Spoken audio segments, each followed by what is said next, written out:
সিলেটের কানাইঘাটে লোভাছড়া সীমান্ত দিয়ে আরও ২২ জনকে পুশিন করেছে ভারতীয় সীমান্তরক্ষী বাহিনী বিএসএফ। সকালে তাদেরকে বাংলাদেশের ভেতর পাঠিয়ে দেওয়ার পর স্থানীয় বিজিবি সদস্যরা তাদের আটক করে। আটক ২২ জনের মধ্যে ১৩ জন পুরুষ, ৪ জন নারী ও ৫ জন শিশু।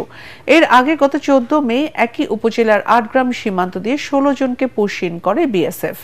এদিকে শেরপুরের শ্রীবর্দী, ঝিনাইগাতি ও নালিতাবাড়ী উপজেলার সীমান্ত এলাকার নিরাপত্তার বাড়তি টহল জোরদার করেছে বিজিবি। সতর্ক অবস্থায় রয়েছে সীমান্তে বাসিন্দারা। বিজিবির পক্ষ থেকে বলা হয়েছে, সীমান্ত দিয়ে অবৈধ অনুপ্রবেশ ও চোরাচালান সহ মাদক রোধে কঠোর অবস্থানে রয়েছেন তারা।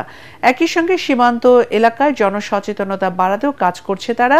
বর্তমান প্রেক্ষাপটে ভারত থেকে পুশিন সহ নানা ঘটনার প্রেক্ষিতে সীমান্ত সুরক্ষায় নিরাপত্তা জোরদার করেছে ৩৯ বর্ডার গার্ড বাংলাদেশ ময়মনসিংহ ব্যাটালিয়নের সদস্যরা।